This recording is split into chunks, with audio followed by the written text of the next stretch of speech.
Hello everybody, it is Tuesday, September the 9th. Captain Marty here. So we'll talk a little bit about the wind, which is substantial yesterday and today, and what that means for the fishing when I come back in just a moment. Red Drum Tackle in Buxton is the oldest complete tackle shop at Cape Hatteras. And being the closest tackle shop to Cape Point, Red Drum Tackle has been welcoming fishermen to Hatteras Island with a wide selection of bait and tackle, skilled custom rod builds, rod and reel repair, expert knowledge and information since 1974. Red Drum Tackle knows how, when, and where to fish. To acquire this fishing brain power, visit them online at reddrumtackle.com. Red Drum Tackle, the oldest complete tackle shop at Cape Hatteras and the closest to Cape Point in Buxton. Hey y'all, Captain Marty here, and when I was looking for a top quality mower, I went to the best, and the best is A&W Sales in Pinetown. Now at A&W Sales, they carry top quality brands like the Bad Boy zero-turn mowers, of which I own one now for 15 years. American-made, heavy-duty machines built to handle anything from backyard touch-ups to commercial jobs. They've proudly sold and serviced Bad Boy mowers for over 15 years. How about if you're in need of a trailer? A&W Sales carries the full line of Big Tex trailers, the best-selling trailer brand in the entire nation. Visit them in-store or online at awsalesnc.com, where tough equipment meets trusted service. So by and large, our report will be shorter today because we don't really have any offshore things to report, although we've had some great fishing. And now we're into probably a 2 to 3 day spell where our offshore fleet won't get out. Wahoo in Hatteras with a few blackfin tuna and a few dolphin or mahi. They've also been doing some bottom fishing down that way and coming up with some nice catches, combined type catches. Our Oregon Inlet fleet has had really good marlin fishing. White marlin are back, almost like the good old days. Mostly white marlin with a few big blue marlin and a few sailfish. Last year we leaned on that sail fishing. And just to give you an idea, that the boats would come out of Oregon Inlet and a lot of times head a little bit more to the southern to go sail fishing, a little bit more to the northeast to go looking for the white marlin, but all of it blends together.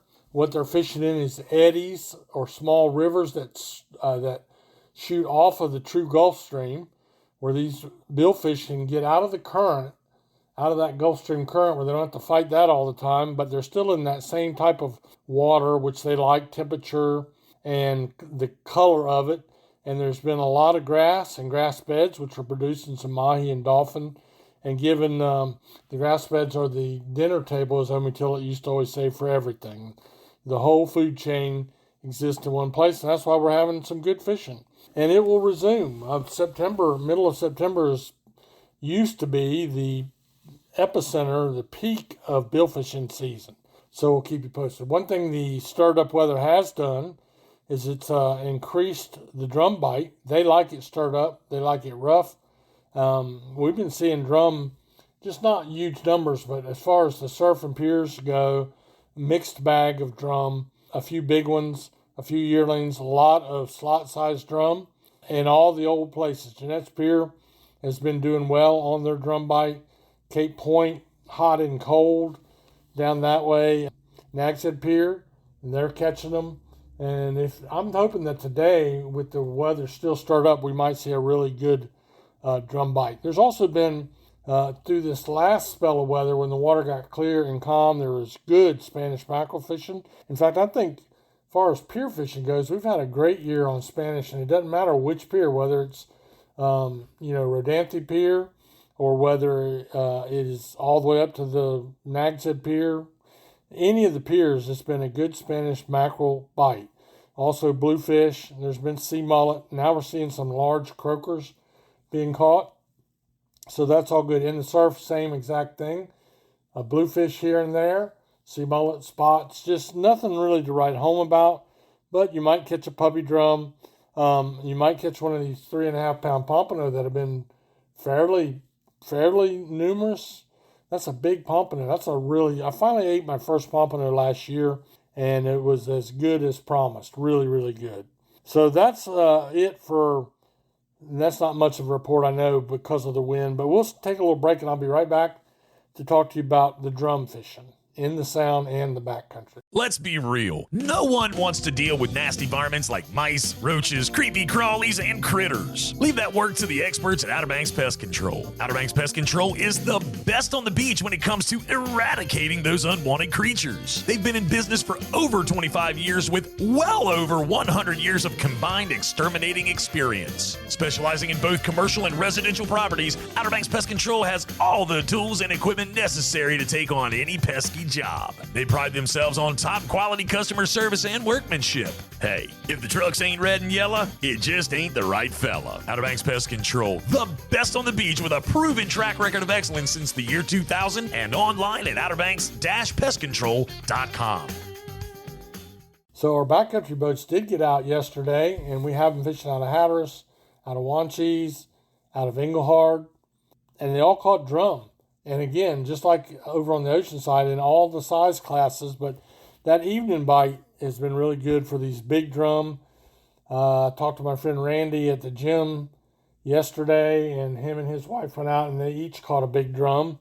They were fishing with a family member who shall remain unnamed. That is a professional commercial fisherman, but knew the deal, and they ended up tangling with 5 or 6 and caught 2. But there is some big drum back in the Sound.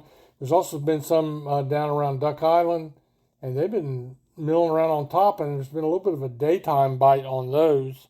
The trout bite is taking a back seat a little bit now while the drum fishing is so good, but that's the main 2 things. And then you got some bluefish, you got some sheephead, and then the headboat was talking to Captain Ben, as you heard yesterday, on the Miss Oregon Inlet with a real nice catch of mixed fish, including flounders and some blues. They had some sea mullet, and they had some big yellow-bellied croakers.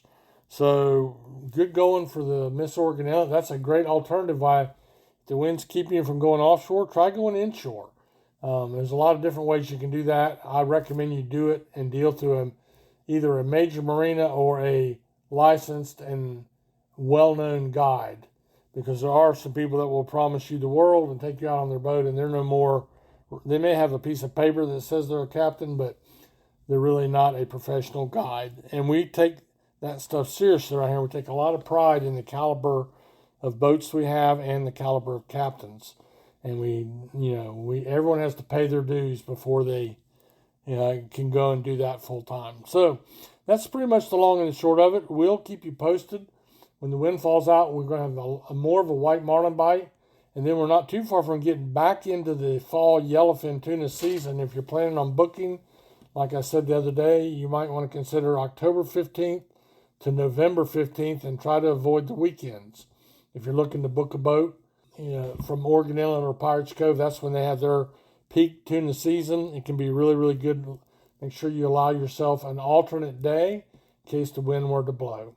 So that's it for today. Go out and wet a line. You're not going to catch them in the motel room. May the good Lord bless you.